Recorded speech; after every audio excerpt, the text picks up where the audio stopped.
મિત્રો આજે chapter number 3 માં જે આપણે આગળનો પ્રશ્ન આજે જે જોવાનું છે, પ્રશ્ન આપણો એવો છે કે વિદ્યુત કોષનું સંયોજન.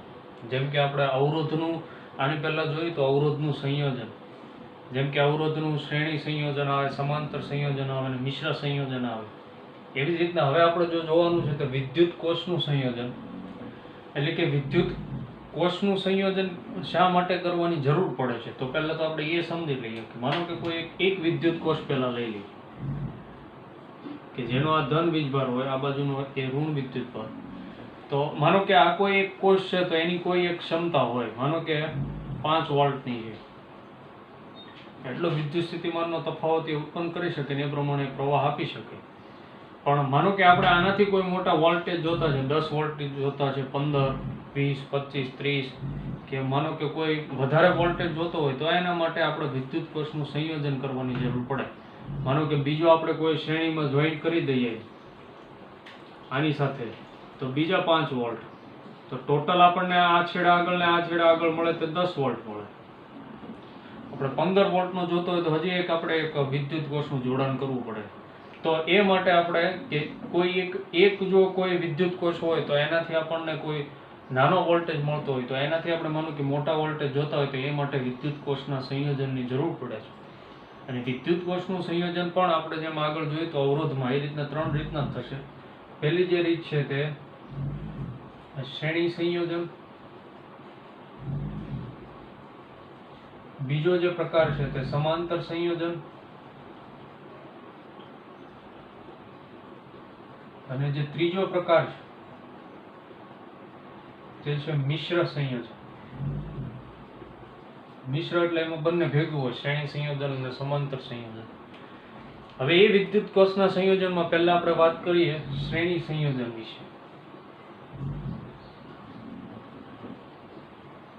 પહેલા તો આપણે ત્રણેય કિસ્સામાં શ્રેણી સંયોજનમાં, સમાંતર સંયોજનમાં અને મિશ્ર સંયોજનમાં, શ્રેણી સંયોજનમાં પહેલા આપણે વિદ્યુત કોષનું શ્રેણી સંયોજન દર્શાવશું, ત્યારબાદ એનું સમતુલ્ય સંયોજન દર્શાવશું, ત્યારબાદ એ સમતુલ્ય સંયોજનમાં જેમ EMF નું સમતુલ્ય હોય કે અવરોધનું સમતુલ્ય હોય એના આપણે સૂત્ર મેળવશું.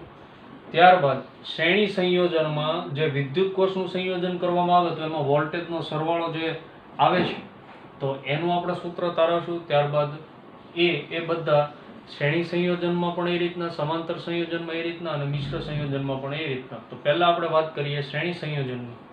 તો માનો કે કોઈ આપણે પહેલા સૌપ્રથમ બે વિદ્યુત કોષ લઈ લઈએ. માનો કે આ એ બિંદુથી એક વિદ્યુત કોષ લઈએ જેનું EMF E1 આપણે લઈએ, અવરોધ એનો આપણે R1 લઈશું. એની સાથે માનો કે આ પહેલો કોષ જે થઈ ગયો તે E1 R1 વાળો, એની સાથે બીજો વિદ્યુત કોષ આપણે શ્રેણી સંયોજનમાં લઈએ.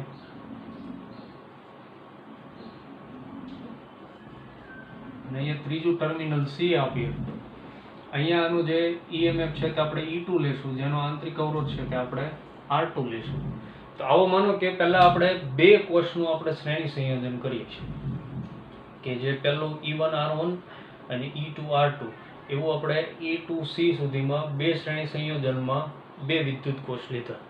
તો હવે આપણે આના માટે આપણે વાત કરશું કે આનું સમતુલ્ય લેતા, એટલે માનો કે શ્રેણી સંયોજનમાં જો આનું વાત કરીએ અને આનું આપણે જો સમતુલ્ય લઈએ આગળ, તો આ એ પોઈન્ટ અને આ બંને કોષોનું થઈને જે અહીંયા EMF આવશે તે E ઇક્વિવેલન્ટ, એટલે E સમતુલ્ય, ઉપર જે એનો અવરોધ આવશે આ ધન, આ બાજુનો ઋણ, આ બાજુનો C પોઈન્ટ, અને જે એનો અવરોધ આવશે તે આવશે R ઇક્વિવેલન્ટ, એટલે R સમતુલ્ય. તો હવે આપણે આ R ઇક્વિવેલન્ટ અને E ઇક્વિવેલન્ટના સૂત્ર તારવવાના છે શ્રેણી સંયોજન માટે.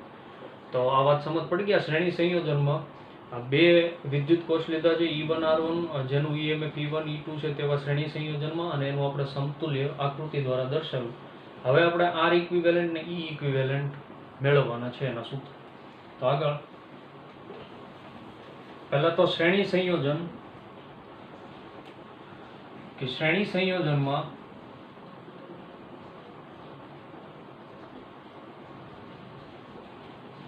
વિદ્યુત કોષના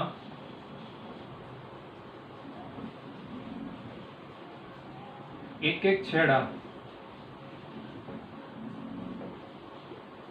બંને વિદ્યુત કોષ સાથે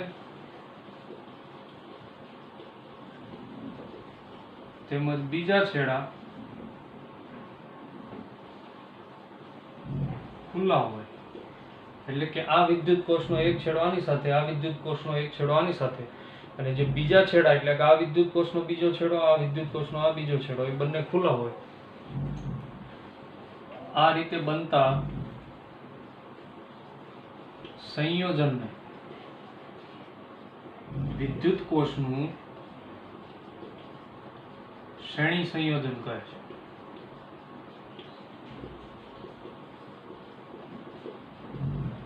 હવે પહેલા આપણે વિદ્યુત સ્થિતિમાનના તફાવતની વાત કરતી.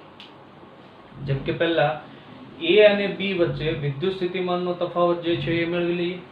ત્યારબાદ B અને C આ જે બે છેડા આગળ વિદ્યુત સ્થિતિમાનનો તફાવત જે છે એ મેળવી લઈએ. ત્યારબાદ A અને C વચ્ચેનો જે વિદ્યુત સ્થિતિમાનનો તફાવત છે એ આપણે પહેલું મેળવીએ. તો પહેલા તો બિંદુ A અને B આગળ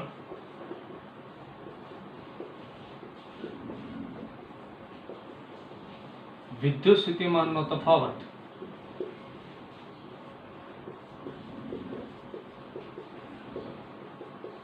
તેને આપણે કહીશું VAB is equal to VA minus VB. એટલે A બિંદુ આગળ વિદ્યુત સ્થિતિમાનનો તફાવત અને B એમાંથી B બિંદુ આગળનો વિદ્યુત સ્થિતિમાનનો બાદ કરશું એટલે આપણને મળશે VAB. VAB is equal to આપણે જે આગળની જે થિયરી વાત કરી એમાં જે E1 જે વિદ્યુત કોષનું EMF E1 હોય, અવરોધ R1 હોય, તેનો વિદ્યુત સ્થિતિમાનનો તફાવત E1 minus IR1 જે આપણા સૂત્ર મુજબ આગળની થિયરીમાં જોયું તે મુજબ. તો આ મળ્યું આપણને VAB. હવે ત્યારબાદ એવી જ રીતના B અને C બિંદુ આગળ વિદ્યુત સ્થિતિમાનનો તફાવત. તો બિંદુ B અને C આગળ બિંદુ B અને C આગળ વિદ્યુત સ્થિતિમાનનો તફાવત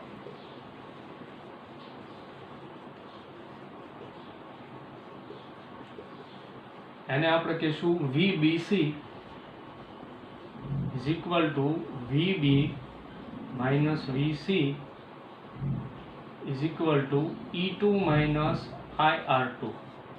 તો આને કહી દઈશું આપણે સમીકરણ નંબર 1, આને કહી દઈશું સમીકરણ નંબર 2. તો હવે આપણે જે વિદ્યુત સ્થિતિમાનનો તફાવત મેળવશું તે VAC આગળનો.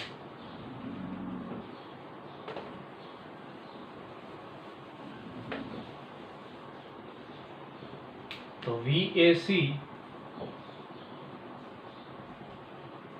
is equal to આ જે A અને C બિંદુ વચ્ચેનો વિદ્યુત સ્થિતિમાનનો તફાવત તે VAB એટલે A અને B બિંદુ વચ્ચેનો તફાવત પ્લસ VBC બંનેના સરવાળા જેટલું થશે.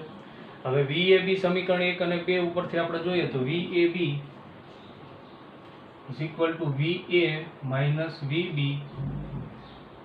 plus VBC is equal to VB minus VC.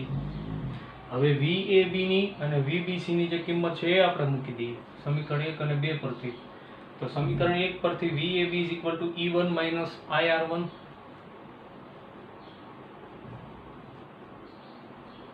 plus VBC ની E2 minus IR2.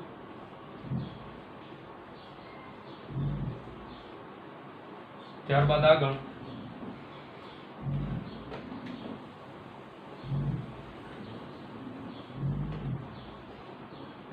કૌંસ છૂટા પાડતા E1 minus IR1 plus E2 minus IR2. હવે જ્યાં અહીંયા I કોમન છે એ પદને સામાન્ય લઈને આપણે એક સાથે કરી દઈએ. E1 plus E2 એક સાથે લઈ લઈએ તો E1 plus E2 minus I R1 plus R2 અને અહીંયા જે છે તે E1 plus E2. તો આ પદમાં જે વિદ્યુત સ્થિતિમાનનો તફાવત VAC છે, VAC માં આ જે E1 plus E2 એટલે કે જે EMF નો સરવાળો છે તે આપશે આપણને શ્રેણી સંયોજનનું ઇક્વિવેલન્ટ. એટલે કે E equivalent minus I R1 plus R2 આપશે R ઇક્વિવેલન્ટ.